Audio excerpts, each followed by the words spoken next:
Hey there, it's Mark from Third Shot Sports. If you've ever taken a pickleball lesson or asked for advice from other people, one of the things that they might have told you is that you should always move with your partner.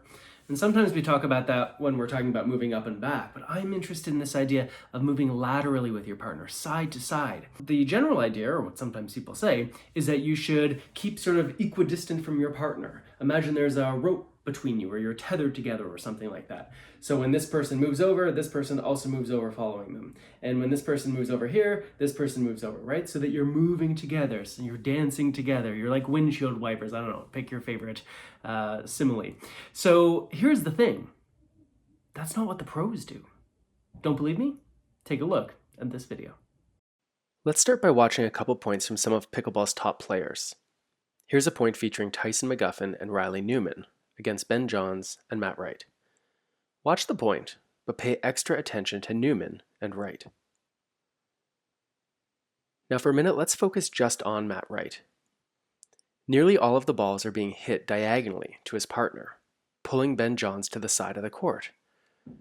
But notice that Wright doesn't follow Johns. He doesn't change position in any significant way, except when he's trying to intercept a ball that's potentially going over the middle of the net. And look at Riley Newman. He's also actively engaged in hunting for a ball over the middle. But when the ball gets hit cross-court toward McGuffin, Newman doesn't follow him.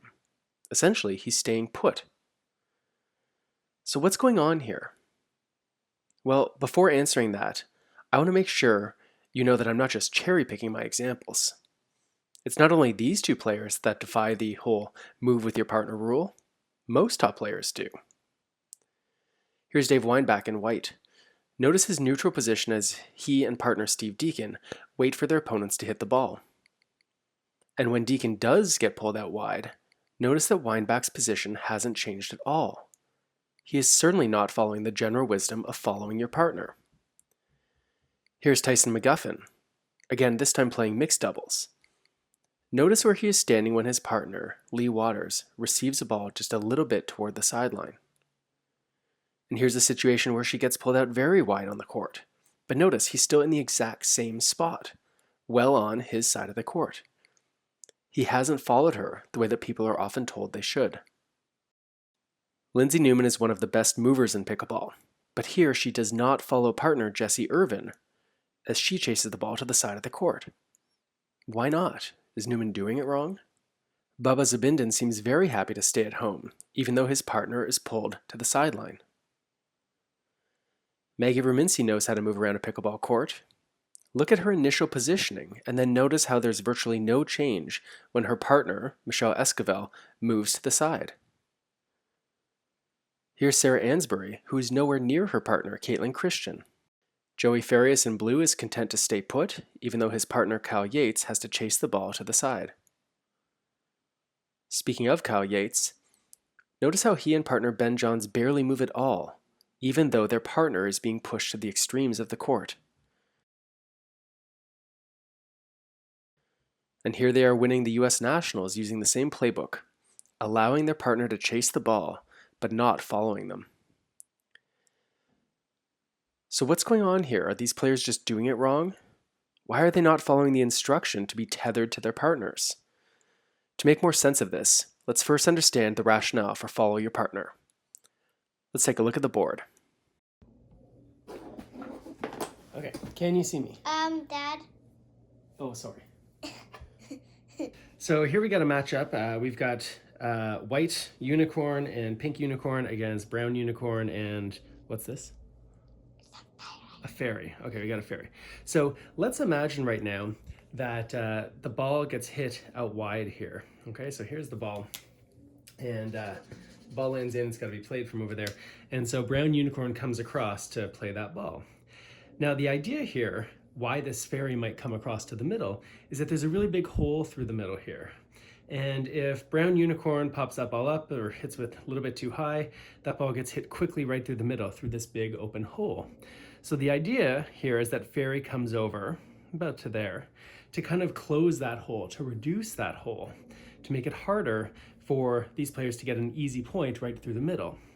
There's a few problems with this though, because even though this hole now gets a little bit closed up, there's a new hole way over here.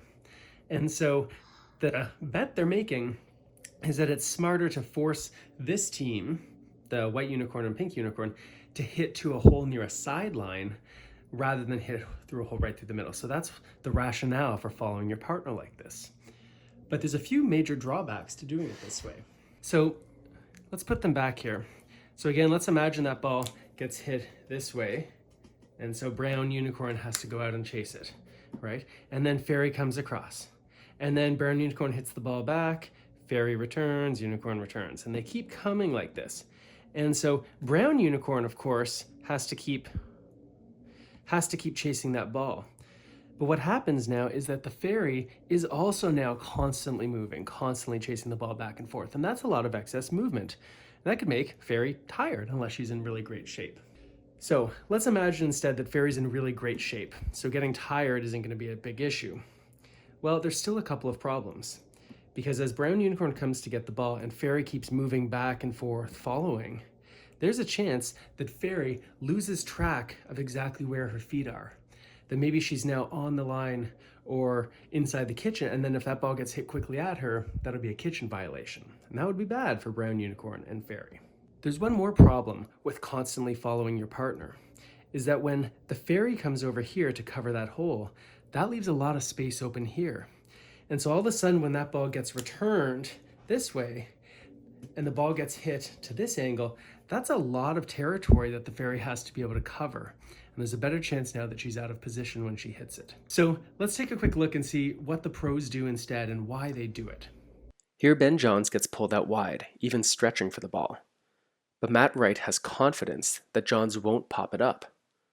And as predicted, Johns plays a good low dink that gives him enough time to get back in position, ready to cover the hole in the middle. The hole is closed before McGuffin is able to hit through it. And the same thing here. Riley Newman is confident in his partner's ability to make a good choice to play a dink, and that he has the skills to do it. This trust in their partners to play a high-quality shot is shown time and time again. In each example we looked at, the non-hitting player has faith in their partner to play a ball that can't quickly be sent through the middle. A good low dink, usually cross-court, takes long enough to get to the opponents that the hitter has time to recover. Additionally, since a good dink forces an upward hit, the opponents can't easily attack with much speed. So what does this mean for you? Well, it depends on how much confidence you have in your partner. If you're playing with someone who can hit solid, steady dinks and is smart about when to play them, you don't have to keep chasing them to the sideline as they retrieve a ball. You should still be actively engaged and ready, but you don't have to run all over the place. If, on the other hand, your partner is erratic with their decision-making and execution, you might have to cover the most obvious hole in the center of the court. It's not ideal, but it's the lesser of two evils. I'd also recommend you look for a new partner. All right, so there you go. Did that surprise you? The pros don't always keep the same distance together, don't move together like they're windshield wipers or something like that, for all the reasons we talked about. I want to say thanks to our very good friends over at Selkirk Sport. They make amazing pickleball paddles, great gear. They're always in unison with their partner, even if they don't always move in exactly the same way. And I'd like to thank you for watching.